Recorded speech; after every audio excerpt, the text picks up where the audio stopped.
Hi,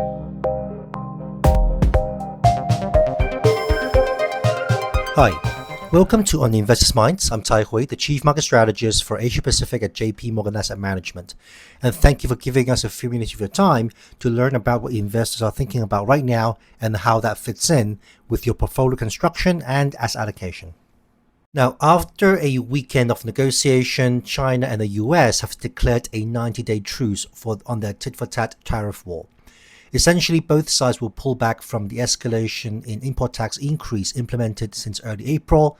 China will reduce its tariffs on U.S. imports to 10% from 125%, and the U.S. will cut its tariffs on Chinese imports to 30% from 145%. Unsurprisingly, markets have swung into a risk-on rally on the back of this news, as the full damage from these tariffs are avoided for the time being. So in this episode, I want to explore what this means for investors from the perspective of the US and the Chinese economy, policy response, and where do we go from here. Now, this podcast was recorded in the morning of May 13th, so I had some time to go through our research and organize our thoughts on this topic. Just like everything that's happened in the last few months, things can happen quickly, so I want to put this timestamp for context. First, it is important to recognize what this negotiation signifies. The cut in tariff was larger than expected. This shows that both the US and China recognize that the triple-digit tariff rates between the two largest economies in the world were never sustainable. US officials have mentioned that a number of times. So this negotiation reflects both sides recognize the importance of a dialogue, which is good. The statement clearly lacks some of the details that would be important in future rounds of negotiation. For example, what would China do on its rare earth exports restrictions? US Treasury Secretary Bessent mentioned that there could be a purchase agreement from China to buy more US goods and services. What would that look like? Taking into account that China fell short in importing $200 billion worth of goods and services over 2 years in a Phase 1 agreement deal back in January 2020. Exchange rate seems to be off the table for now, but could be brought back into negotiation again. Now, 90 days are not a very long time for such complicated discussions and negotiations, but the deadline should keep both sides engaged in negotiation. We see this is likely to be extended as long as both sides are still keeping the dialogue alive. As an extension to this discussion, how would US negotiations with other trade partners proceed?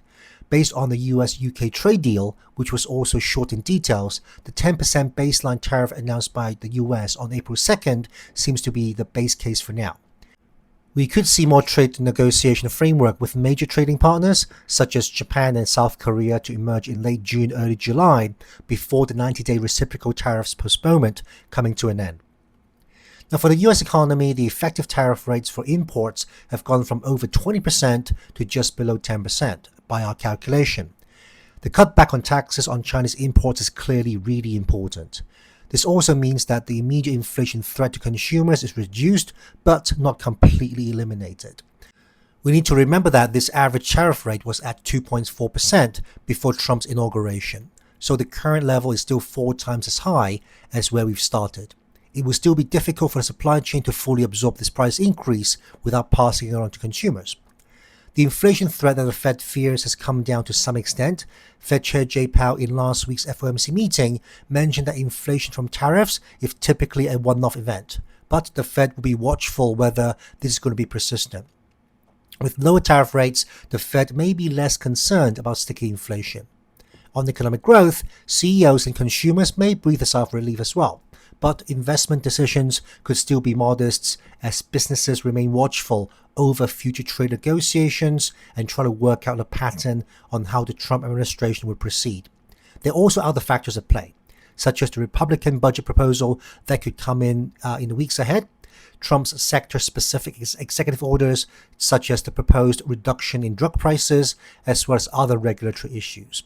So we may not be completely out of the woods yet in terms of policy uncertainty, but the latest announcement would arguably cap the worst of the trade tension for now. The risk of recession has also come down.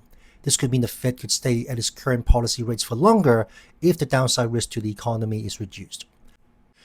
On China, this agreement helps to stabilize export trade through the summer months, which is typically key to service the holiday seasons at the end of the year. Economic growth in the second and third quarter could be better supported if sentiment improves. This also means that additional fiscal support from Beijing could be delayed. Beijing has proceeded with its fiscal stimulus as planned from last year, but not really exceeding expectations during the depth of the tariff war. Maybe it wanted to observe how the economy reacted and maintain its fiscal firepower in case the tariff tension is going to be extended. From the Labor Day holiday tourism numbers, consumers in China are still spending with modest increase in per capita spending, so that's the good news, but it is still below the pre-COVID level.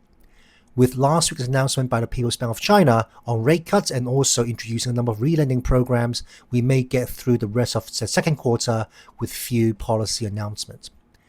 In the longer term, we should still be expecting further shifts in the global supply chain.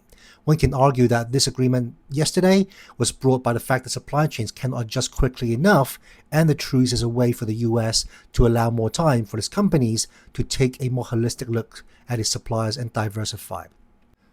For investors, the short-term risk-on rally is hard to ignore.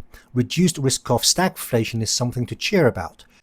However, the US is still probably going to stick with a slower growth path in the second half of the year. Hence, the current valuation of US equities relative to somewhat optimistic earnings forecast by the analyst community could still be a limiting factor in US equity performance in the months ahead. This implies global diversification in equities. It still makes sense to us, especially as other key trading partners should be reaching trade deals in the weeks ahead, and this could be a short-term catalyst for individual markets such as Japan and South Korea. Moreover, long-term themes such as AI are still intact, and that also could benefit many markets, especially in Northeast Asia. For fixed income, I would still prefer the shorter end of the yield curve for now, as investors' fear of recession could switch their focus towards the long-term fiscal debt sustainability in the US, and this could bring greater swings in the long end of the yield curve. Reduced recession risk also helps to support corporate credit, especially high-yield corporate debt. Nonetheless, we still see ample income opportunities beyond fixed income, such as alternative assets, as well as generating options premium from equities. Now, thank you for listening, and I hope you find this episode useful. If you have any additional questions on investing, feel free to reach out to your JP Morgan Asset Management client advisors. Please subscribe and share with your friends and colleagues if you find this podcast helpful. I'm Tai Hui. I'll see you next time to discuss what's on investors' minds.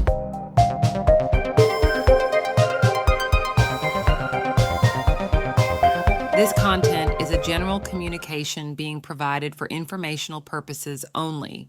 It is educational in nature and not designed to be taken as advice or a recommendation for any specific investment product, strategy, plan, feature, or other purpose in any jurisdiction, nor is it a commitment from JP Morgan Asset Management or any of its subsidiaries to participate in any of the transactions mentioned herein.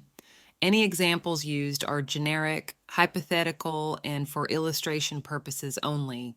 This material does not contain sufficient information to support an investment decision, and it should not be relied upon by you in evaluating the merits of investing in any securities or products. In addition, users should make an independent assessment of the legal, regulatory, tax, credit, and accounting implications and determine, together with their own financial professional, if any investment mentioned herein is believed to be appropriate to their personal goals. Investors should ensure that they obtain all available relevant information before making any investment. Any forecasts, figures, opinions, or investment techniques and strategies set out are for information purposes only based on certain assumptions and current market conditions, and are subject to change without prior notice. All information presented herein is considered to be accurate at the time of production, but no warranty of accuracy is given and no liability in respect of any error or omission is accepted. It should be noted that investment involves risks. The value of investments and the income from them may fluctuate in accordance with market conditions and taxation agreements, and investors may not get back the full amount invested. Both past performance and yields are not reliable indicators of current and future results. JP Morgan Asset Management is the brand for the asset management business of JP Morgan Chase and Company and its affiliates worldwide.